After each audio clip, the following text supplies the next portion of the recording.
This article comes to you from Variety. Five Nights at Freddy box office, all the records shattered in opening weekend. Five Nights at Freddy's Universal and Blumhouse terrifying adaptation of the popular video game made a killing in its box office debut with $80 million in North America and $132 million globally. For a $20 million budget horror film that landed simultaneously on streaming, in this case, NBC Universal's own service Peacock. These ticket sales would have been significant by the end of the theatrical run. In just 3 days of release, Five Nights at Freddy's has already surpassed the entire global haul of 2022's Halloween Ends of $104 million and will soon overtake 2021's Halloween Kills $133 million, which previously ranked as the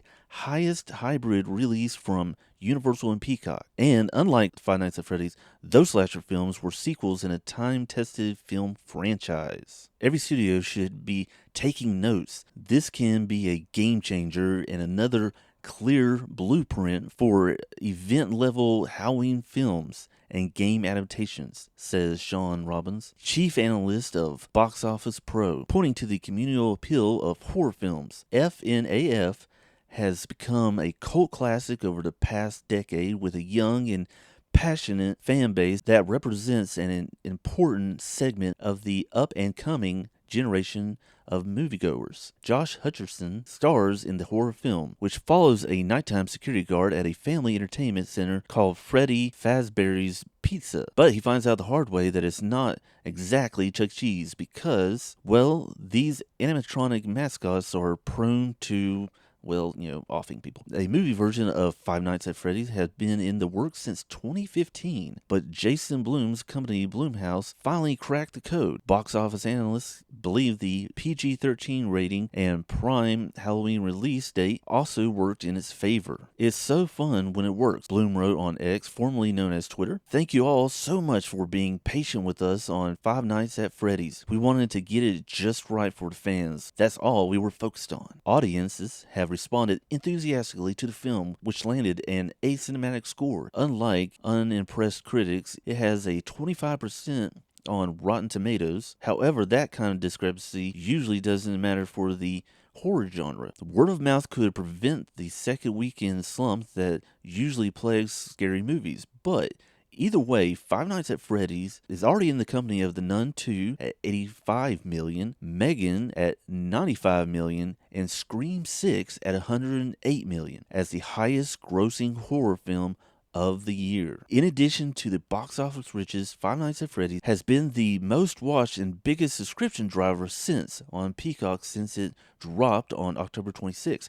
However, Peacock has far fewer subscriptions than rivals like Disney Plus and Netflix, and the streamer didn't provide metrics to back up these accolades. Some analysts believe a hybrid leaves money on the table. The premium experience of watching a horror film in a sitting shoulder to shoulder in a dark room, jumping, gasping, laughing with a room full of strangers, says David A. Gross, who runs the movie consulting firm Franchise Entertainment Research. The audience that watches at home this weekend will not get the experience and their ticket sales will be lost. With Five Nights at Freddy, it didn't appear to stop too many fans from buying tickets. Here are all the domestic records set by Five Nights at Freddy's in its opening weekend according to Universal. And as you can see here are all the domestic numbers. You can pause if you want to look at all these real quick. And then there's also the international and global. Now, something I find interesting, there's a lot of people who are already predicting that Five Nights at Freddy is going to surpass in profit when it comes to, say, the Marvels movie. And yes, that is an official Marvel the Marvels movie poster right there. Yeah, it's something interesting. Or here's a picture that Neurotics showed yesterday.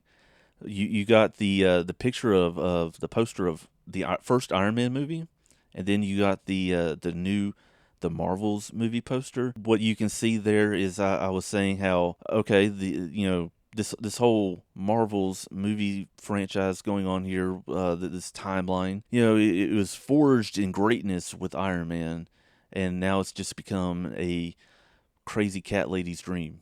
So that's my take on that. So I'm going to leave it there. Tell me all of your thoughts. What do y'all think about this? Have y'all seen this movie yet? Have you not seen this movie? Have you played the video game? I, for one, have not seen the movie yet. I plan to see it hopefully this weekend. And I have also not played the video game. I have seen people who have streamed the game and played it. It seems relatively like a kind of a jump scare game, at least the one version I saw. I don't know. It seems relatively entertaining. Seems like it could be a fun game. Most of the people that I know who have seen the movie already have said that they really enjoyed the movie. All right, so like I said, give me your thoughts down below. Make sure you subscribe, hit that like button, and hit the notification bell. And I will catch y'all next time.